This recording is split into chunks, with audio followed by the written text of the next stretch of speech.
Hey BookTube, Chelsea the Reading Outlaw here to do a freshly filmed video to do a quick Friday reads and just check in with everybody.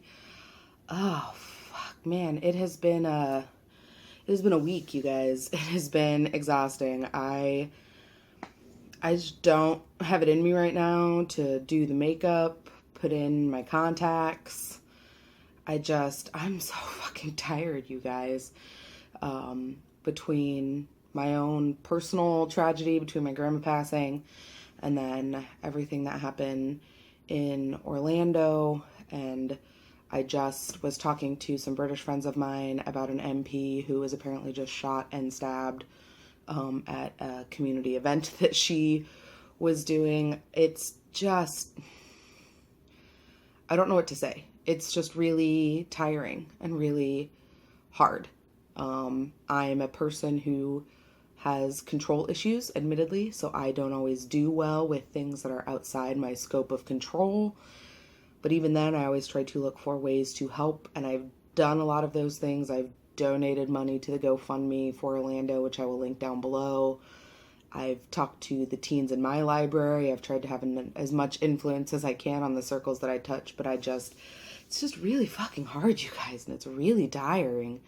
I've spent so many days this week just watching different response videos from people in the queer community and people in the ally community, just trying to process and deal with it. And on the one hand, I am so sad and saddened, and I look at my son and I try to imagine what it would be like for him to go out for a night of fun and to never come home again because of somebody else's idea of what is or isn't okay.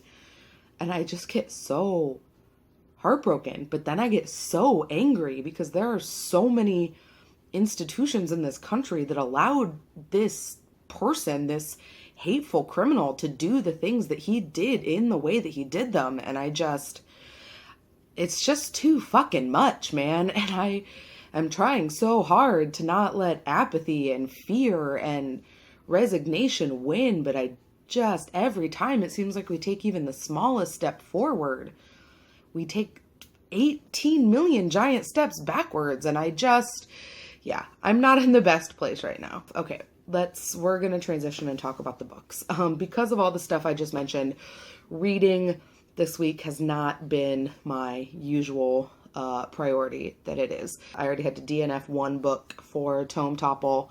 I just couldn't do it with City of Golden Shadows. I think I'm just not in the right headspace, and the pacing of the book was not working for me. I mean, it was 700 pages long, and I was at page like 350 and still had no idea what was happening and how all these different plot lines were going to tie together, and it wasn't in a way that was interesting or compelling to me, so I just had to put it aside. There's a very good chance I will be getting back to it eventually. I don't know when that eventually is, but I've heard really good things about it from people that I trust.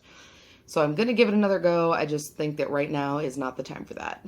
But I am still reading Wolves of the Kaya.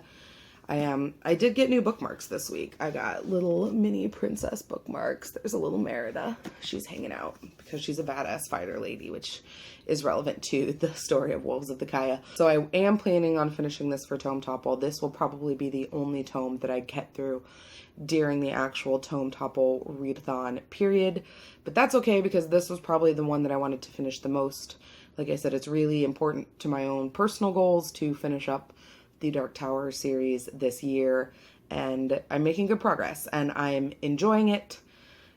It's like most Stephen King, or at least most of the Stephen King Dark Tower books, there are parts I feel could be left out, could be edited out, but it's enjoyable enough that I'm not finding it as hard to get through as the previous one, Wizard and Glass, so that's definitely a good sign.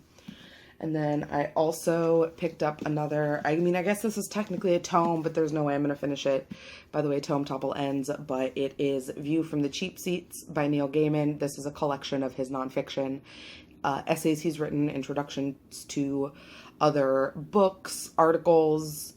The eulogy or the honorific he wrote for Terry Pratchett is in here.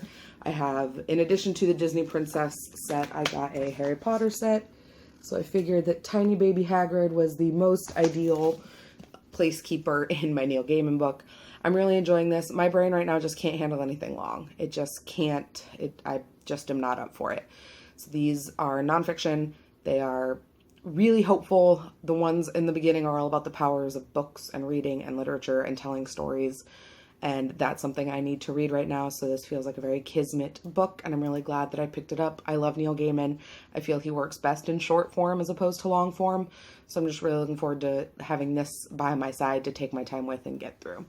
Then the other thing I'm reading, and what I will probably continue reading over the weekend, are both on my Kindle, and those are Queers Destroy Science Fiction, Queers Destroy Horror, and Queers Destroy Fantasy, which are special issues put out by the Lightspeed team, John Joseph Adams, and they are exactly what they sound like. They are collections of horror, science fiction, fantasy stories that are written, edited, and produced by queer authors.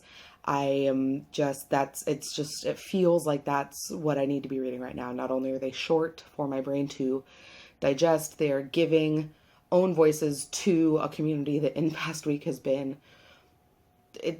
devastated. There aren't any other words for it. So that's what I'm reading right now. Let me know down below what you're reading, what your plans are, how you're dealing with everything that's going on in the world. And always, I am here for you. If you need to talk books, if you just need to talk Instagram, Twitter, Goodreads, hit me up and let me know. Please stay safe. Please show love to the people in your lives, and happy reading.